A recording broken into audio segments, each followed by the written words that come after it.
The best of the Morning X with Barnes, Leslie, and Jimmy. 99X. Talked to Morning X subscriber Ed Campbell, the guy who was on the Delta flight that had to land in Bangor, Maine after a guy was freaking out, drunk, out of control, wanting more liquor.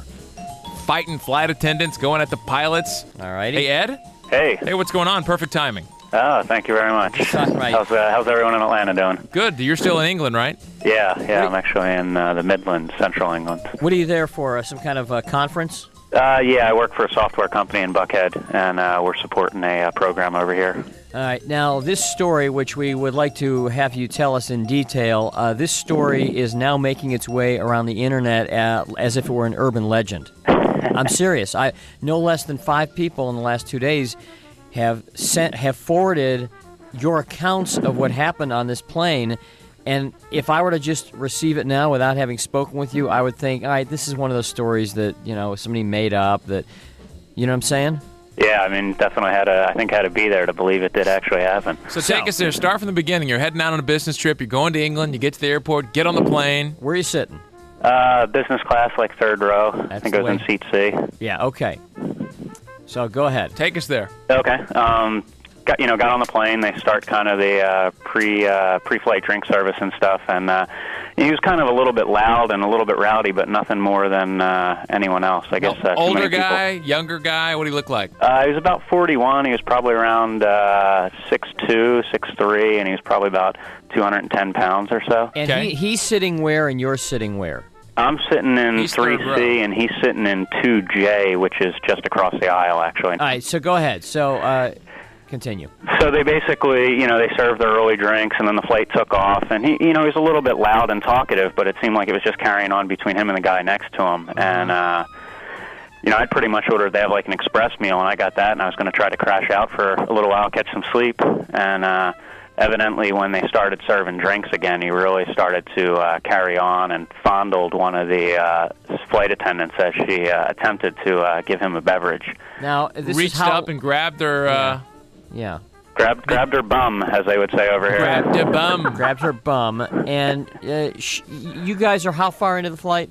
At this point, we're probably only about 50 minutes into the flight. He had to have been loaded when he got on the flight. Yeah, I mean, you start hearing accounts that other passengers gave, and evidently he missed an earlier flight, so he was basically in the bar for about 8 hours. Yep. Mm-hmm. Yeah, so he grabs the... he really, in all honesty, didn't appear to be, ridiculously intoxicated. I think a lot of people get on those international flights now, had a little bit too much to drink, but they usually just sleep it off. Yeah, and those are just the pilots. Yeah, that's right.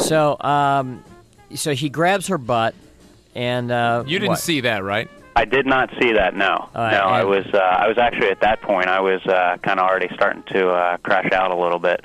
All right, he grabbed her. So evidently they had a couple of words, and then one of the male flight attendants came up and just pretty much talked to him, told him it was inappropriate. He really needed to knock that type of behavior off and whatnot, and that they were going to cut him off from alcohol. They're always big and strong and pretty Very dominating looking. Yeah, threatening looking guys. Yeah, this one was. He was great, though. So are you hearing the flight attendant now kind of chewing him out?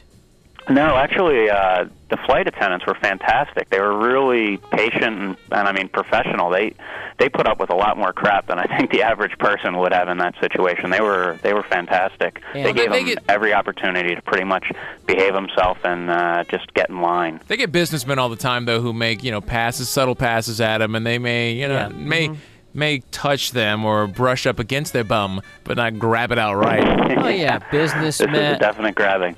Businessmen, rock stars, part-time wrestling announcers. Yeah. So go ahead. So the steward goes over and starts talking to the guy. So he goes over, pretty much tells him that Delta's made the decision to cut him off from any more alcohol, which just infuriates this guy. Yeah.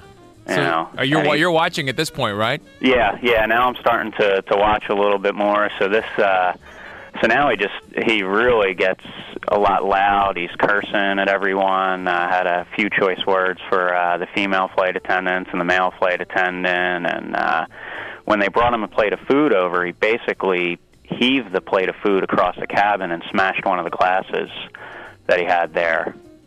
So at this point, the pilot came out and talked to him. Well, who was flying the plane? Yeah, that's right. What were other passengers doing? Just kind of sitting there, not wanting to, at this point, get involved? Yeah, I guess surprisingly enough, at this point, it was just kind of like Delta seemed like they were really trying to handle it. So I think a lot of the passengers were just letting it go at this point and not really getting involved, because this guy was, you could definitely tell he was a time bomb, and I don't think anyone wanted to really set him off. They thought Delta was going to be able to calm him down and, get going. Who expects something like this? Well, when to they set happen? the food down, did he just kind of flip the tray up in the air and the food flew everywhere? Yeah, yeah, it pretty much came across where we were sitting and even onto the other side of us. So Okay. Watch those rolls, man. You can get a black eye with those easily. Yeah. More of this interview you don't want to miss is back in minutes on the best of the morning X 99X. Bravo TV star Lala Kent holds nothing back. There's been so many times where I'm like, I apologize that I said that, but that wasn't meant for you to hear. Feel you there. How fun would it be to bring in some Bravo celebrities and make our own bracket? Iconic. All right, I'll take Dorinda, you take Sonia. Sonia is who I wish I could be. You and me both. I cannot be someone in the program. What's PTO? Pay time off. See? Oh. You've never had a real job. Give them Lala. It is nothing but honesty. You guys know. Follow and listen on your favorite platform.